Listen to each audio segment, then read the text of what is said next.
फिर ये gulf stream का हिस्सा बन जाती है ना, मेक्सिको की खाड़ी में मेक्सिको की करेंट, और फिर ये गर्म जलधारा के रूप में ये गल्फ स्ट्रीम यूएसए है ना, और कनाडा की भी। और यही गर्म जलधारा, अब इसको जैसे मैं हटा रहा हूं अभी, ये गर्म जलधारा ये ऐसे चली जाती है, एक ब्रिटेन स्पेन से लेकर के ये ऐसे नॉर्वे के तट पर, और डाइवर्ज हो जाती है। Means this hot current split हो जाती है, और स्प्लिट होकर के ये जलधारा ऐसे स्प्लिट होकर के आ जाती है जो फ्रांस के है ना पश्चिमी तट में रेनिल जलधारा, और फिर इसके बाद स्पेन पुर्तगाल के पास में अपवेलिंग की क्रिया होकर के यहाँ पर ये ठंडी जलधारा हो जाती है। यहाँ ब्लू कलर या ग्रीन कलर से अगर हम देखते हैं तो फिर ये ठंडी जलधारा का रूप ले लेती है, और ठंडी जलधारा का रूप लेती है तो फिर ये ऐसे अपने साइकिल को, सर्किट को कंप्लीट कर लेती है। क्रॉस का रीजन क्या होता है सर?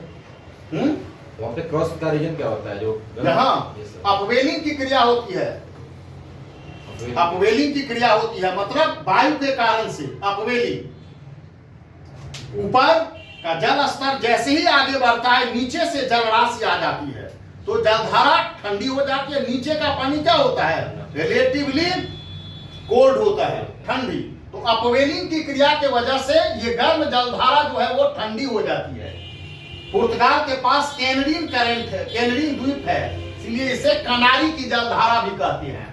अब इधर से विषुवत रेखी जलधारा ही आगे अलग अलग नाम से जानी जाती है। प्यूटोरिको तो Antilles current, gulf stream, sorry Mexico की जलधारा, गल्फ स्ट्रीम, और गल्फ स्ट्रीम ऐसे ये क्या हो जाता है? वेस्टर्न ड्रिफ्ट, अर्थात वेस्टर्न अटलांटिक ड्रिफ्ट कहलाती है ये, वेस्टर्न अटलांटिक ड्रिफ्ट। अब ये चली जाती है कहाँ? अपर लैटिट्यूडनल एरिया नॉर्वे के तट पर। सामान्य तौर पर ये ठंडी होनी चाहिए, गर्म जलधारा के प्रभाव में ही क्या होती है? नॉर्वे का तट जो है वो बंदरगाह व्यापार के लिए खुला रहता है। गर्म जलधारा के कारण फ्रीजिंग नहीं, जम नहीं पाता है। क्लियर है? और फिर ये गर्म जलधारा यदि एक मुख्य जलधारा कई छोटी जलधाराओं में या आगे कई multiplicity of the oceanic current में अगर ये स्प्लिट हो जाती है तो उसे डाइवर्जेंस ऑफ ओसेनिक करंट कहा जाता है। क्या कहा जाता है? डाइवर्जेंस। ये डाइवर्स हो जाती है, और इसके बाद ये फ्रांस के पास रेनिल करंट, रेनिल जलधारा, और आगे स्पेन पुर्तगाल के पास स्थित जो कैनरीन करंट कहलाती है, यहां पर भी ये जलधारा क्या हो जाती है? ठंडी जलधारा हो जाती है। जैसे ही अफ्रीका के इस मेड्रिया के तट में ये पहुंचती है तो ये ठंडी जलधारा के प्रभाव में। अब इधर भूमध्य सागर का क्षेत्र, तो ठंडी जलधारा के प्रभाव में आते ही ये क्षेत्र जो है ये डेजर्ट, ग्रेट सहारन डेजर्ट, सहारा का मरुस्थल यही है अफ्रीका का। ठंडी जलधाराओं के प्रभाव में होने के कारण ये सहारा का डेजर्ट। क्लियर है? ये एक साइकिल पूरा कर लिया। तो अब अभी आप देखिए ग्रीनलैंड और इधर के इस क्षेत्र से आकर के ये ठंडी जलधारा आती है, क्योंकि अपर हायर लैटिट्यूड रीजन। ये लैब्राडोर का करंट, क्या कौन सी करंट है ये? लैब्राडोर। ये इधर से गल्फ स्ट्रीम और इधर से लैब्राडोर। स्वाभाविक है ये कन्वर्ज करती है, दो विपरीत है ना प्रकार की जलधारा जब कन्वर्ज करती है तो आइडियल कंडीशन यहां पर क्या हो जाता है? Ideal condition, temperate zone create हो जाता है, मॉडरेटिंग इफेक्ट, और यहाँ फिशरीज के लिए, यहाँ फाइटोप्लैंक्टन के लिए आइडियल कंडीशन हो जाता है। ठीक वैसे ही यहाँ ग्रीनलैंड के इस पूर्वी भाग से आती है ठंडी जलधारा, ग्रीनलैंड के पूर्वी भाग उत्तरी सागर से। इसीलिए आप देखेंगे ये क्षेत्र भी मत्स्यन के लिए, grand bank, George bank, डॉगर bank मत्स्यन के लिए है ना। यहाँ लैब्राडोर की जलधारा यहाँ जलधारा। वैसे ही आप देखेंगे तो साउथ अटलांटिक ओशन में, तो साउथ अटलांटिक ओशन में ये south equatorial current, south equatorial current जिसकी दिशा क्या है, पूर्व से पश्चिम की ओर है, पूर्व से पश्चिम की ओर है, तो ब्राजील के पास में आकर के ये जलधारा नीचे उतरती है ना, नीचे उतर करके ये जलधारा ऐसे रूप ले लेती है। इधर से अंटार्कटिका के क्षेत्र से एक जलधारा ये फॉकलैंड आइलैंड के रूप में है, तो फॉकलैंड आइलैंड और इसके बीच से होकर के ये ठंडी जलधारा जो एक इधर जाती है, दूसरी एक जलधारा इधर जाती है, एक जलधारा ये ठंडी जलधारा ये ऐसे जाती है और ये इसमें मर्ज करती है, यहाँ अपवेलिंग की क्रिया, ये बेंगुएला की जलधारा कहलाती है। क्या कहलाती है? बेंगुएला।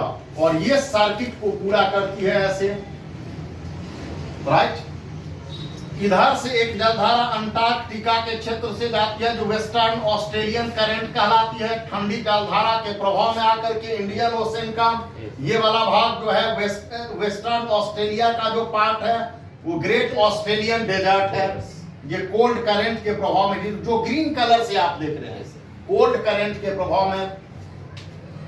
इधर साउथ इक्वेटोरियल है, तो साउथ इक्वेटोरियल जलधारा इधर ये नीचे उतर जाती है ऑस्ट्रेलिया के east coast, eastern Australian current is hot current.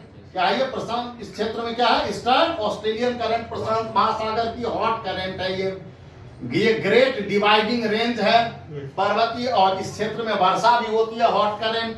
और इधर कोल्ड करंट के प्रभाव में रहने के कारण western margin of Australia desert है, और इधर वर्षा भी होती है उत्तरी और पूर्वी भाग में, है ना, हॉट के अंतर्गत।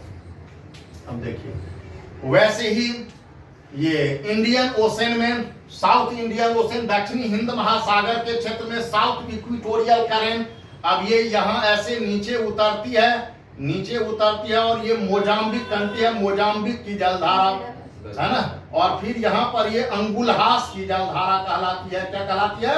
अंगुलहास करंट कहलाती है, और ये सर्किट को पूरा यहाँ पर में ये है ना, तो ऐसे नीचे उतरती है। प्रशांत महासागर के क्षेत्र में आप देखेंगे ये पैसिफिक ओशन में ये क्यूरोसिबो की जलधारा है जापान, और इसके अंतर्गत ये क्या है? क्यूरोसिबो करंट है, क्यूराइल द्वीप के करंट क्यूरोसिबो करंट। यहाँ ओसिबो की ठंडी जलधारा आती है, और ये जलधारा का जो एक भाग है ये ऐसे चली जाती है क्यूरोसिबो करंट का ऐसे, तो ये जलधारा यहाँ पर अलास्का की जलधारा बन जाती है, गर्म जलधारा अलास्का की। अलास्का कहाँ? कनाडा के इस साइड में ये, हाँ।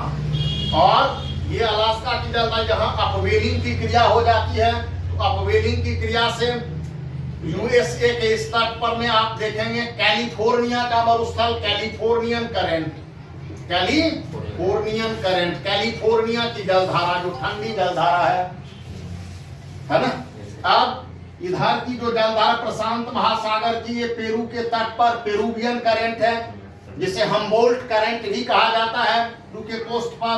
तो यहाँ आप देखेंगे अटाकामा डेजर्ट है ना, अटाकामा डेजर्ट मरुस्थल की स्थिति है ये जैसे।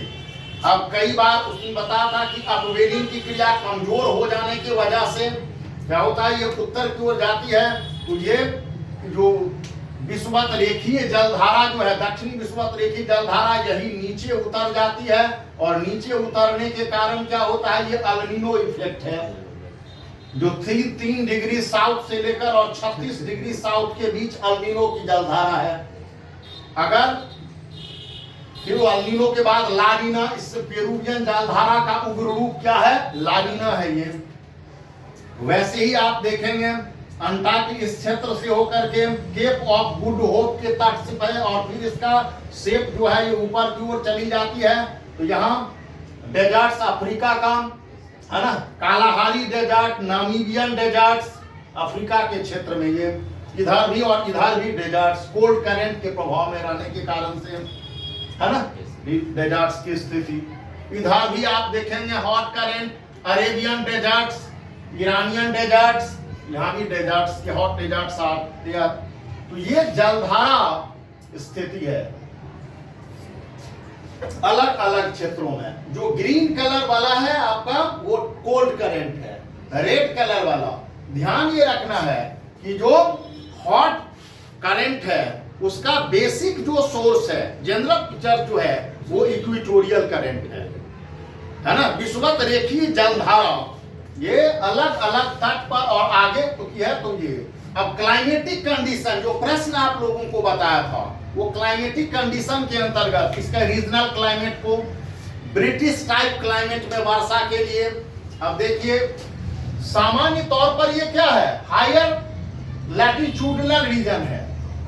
एक चीज और ऑब्जर्व कीजिए आप, right, one thing is more to be observe. generally hot currents are flowing on east of the coast of the continent। ध्यान दे रहे हैं, generally hot currents are flowing in east along the east coast of the continent। देखिए ईस्ट कोस्ट है continent का, ये है ना। Hot currents are flowing along the east coast of the continent, generally in lower latitudinal region, right?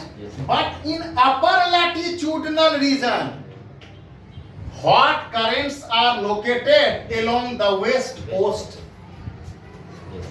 General observation is, अब यही स्टेटमेंट के रूप में डाल देगा। स्टेटमेंट 1 एक सही है, 2 ये स्टेटमेंट है, 2 सही है, दोनों सही है, गलत है, ऐसे। अगर ऐसे रहता है तो in lower latitudinal region hot currents are, है ना, flowing in eastern margin along the eastern coast of the continent. ये देखिए ईस्टर्न कोस्ट है, ये यहां भी। फिर कहां है ईस्टर्न कोस्ट, तो इधर भी ईस्टर्न कोस्ट के साथ भी है, के साथ में लगा हुआ।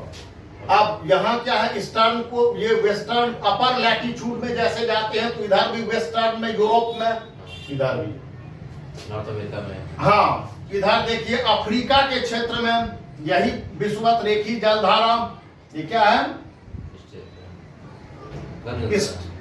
अलोंग द ईस्टर्न कोस्ट, है ना, ये महाद्वीप के ईस्टर्न कोस्ट के साथ में ये है।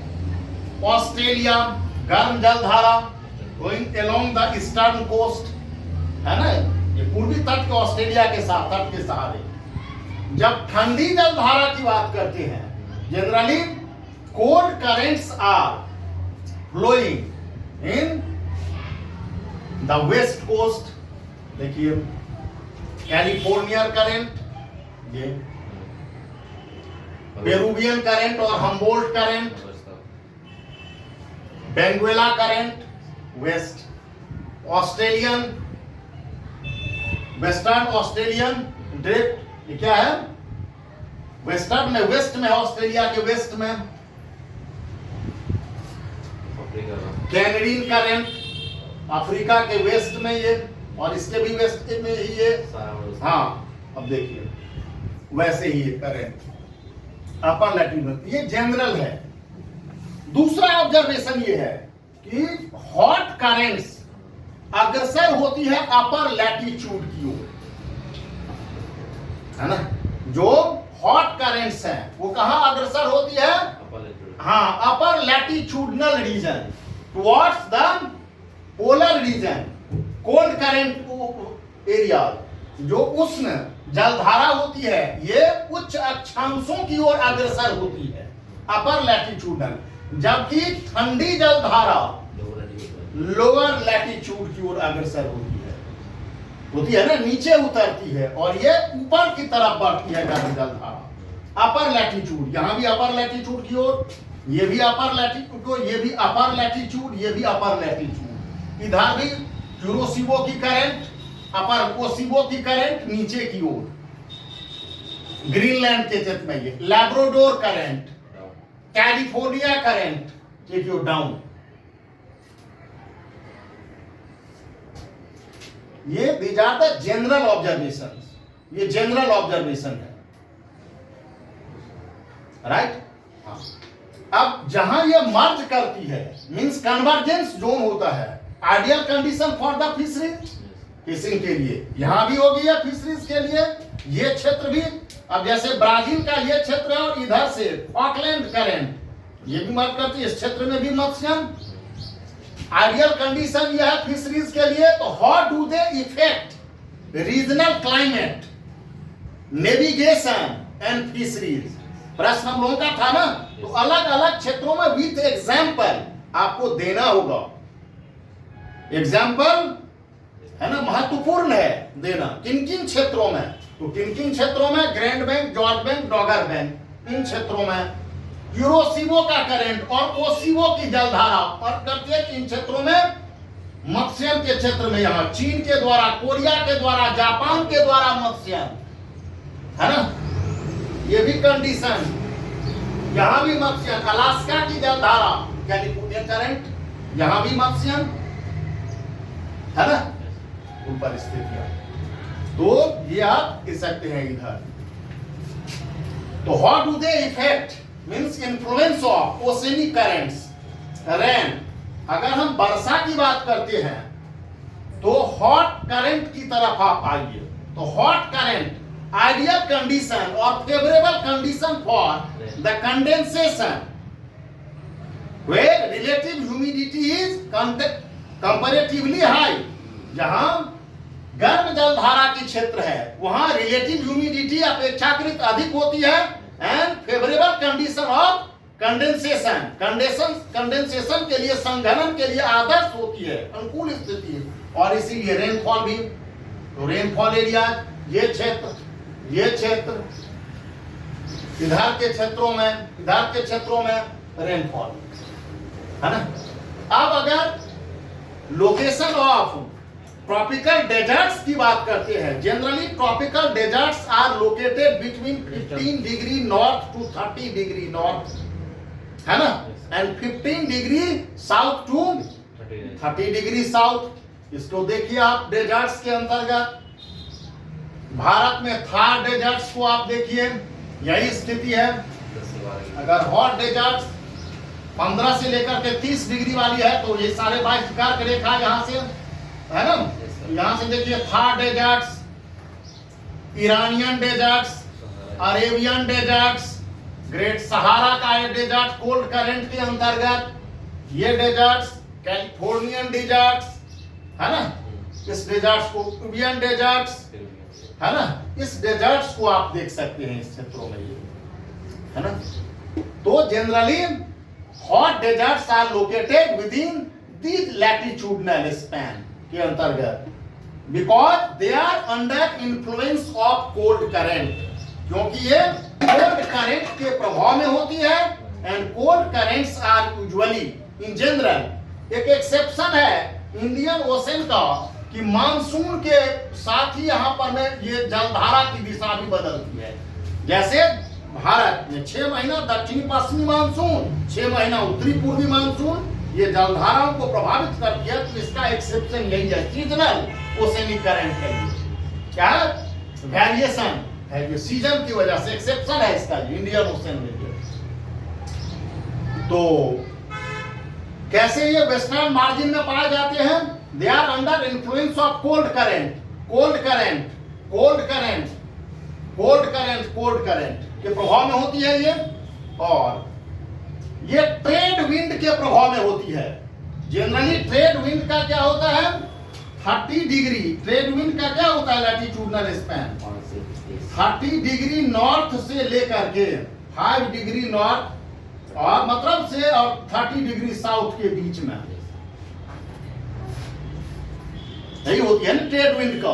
क्योंकि 30 डिग्री से 35 डिग्री के बीच में हवाएं, when the air descend, वहां गिरती है, नीचे उतरती है हाई प्रेशर बेल्ट में। तो हाई प्रेशर बेल्ट में रहने के कारण not favourable condition for the condensation. High pressure 30 to 35 degree के बीच में high pressure belt, horse latitude area. तो horse latitude region is not favourable condition for the high pressure belt condensation. और ये ट्रेड विंड के प्रभाव में रहती है।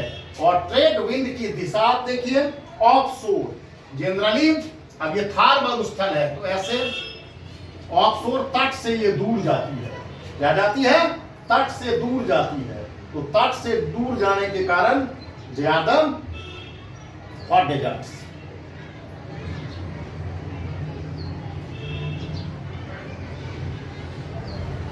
तो इसके जो वेस्ट में रहेगा, हाँ, तो वेस्टर्न मार्जिन वेस्ट में है। इसका कारण एक है ठंडी जलधाराओं के प्रभाव में होना। बारिश जहाँ पे आ रही है वहाँ पे मतलब हॉट करंट है। हाँ, और ट्रेड विंड ऑफशोर होता है इसका, तट से दूर जाना के कारण हॉट डेजर्ट्स।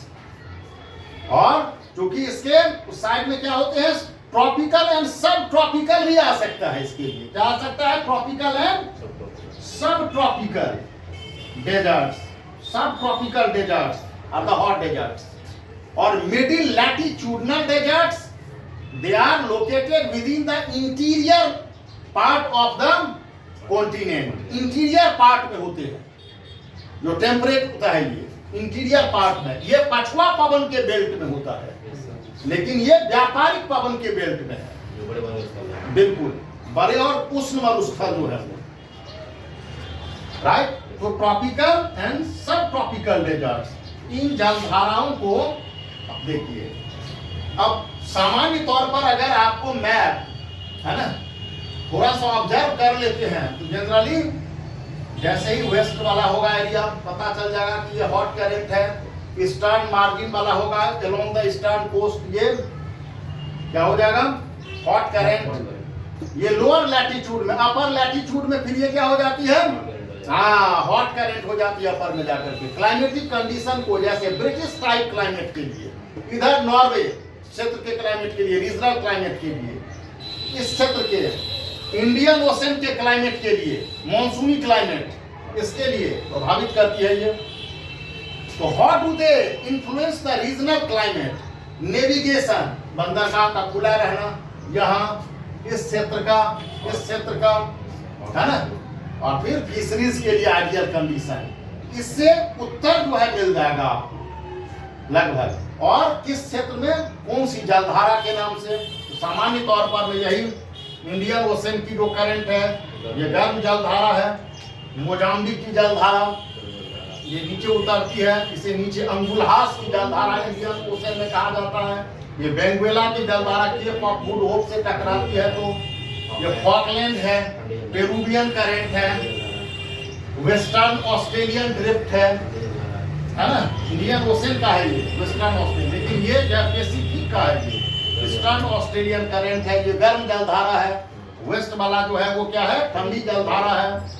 वैसे ही फ्रांस के पास ये रेनिल की जलधारा है, क्या है? रेनिल करंट है, और रेनिल करंट ही आगे जाकर बढ़ती है और यहाँ पुर्तगाल के पास में स्थित केंद्रीय द्वीप के पास में आकर अपवेलिंग की क्रिया हो जाती है। इट गेट्स कूल, और कूल हो जाती है अपवेलिंग से, क्या हो जाती है इसके बाद? केंद्रीय करंट हो जाती है ये ठंडी जलधारा, और ये एक सर्किट पूरा करती है। तो हर में आप देखिएगा सर्किट पूरा करती है, जो गायरे कहलाती है अलग अलग में। ये सार गैसो सागर इसी का, इससे बता हुआ। तो हर में एक सर्किट का पूरा करना, यहाँ भी सर्किट का, यहाँ भी सर्किट का पूरा करना, यहाँ भी सर्किट का पूरा करना, प्रशांत महासागर में सर्किट का पूरा करना, यहाँ भी सर्किट का पूरा करना। क्लियर है?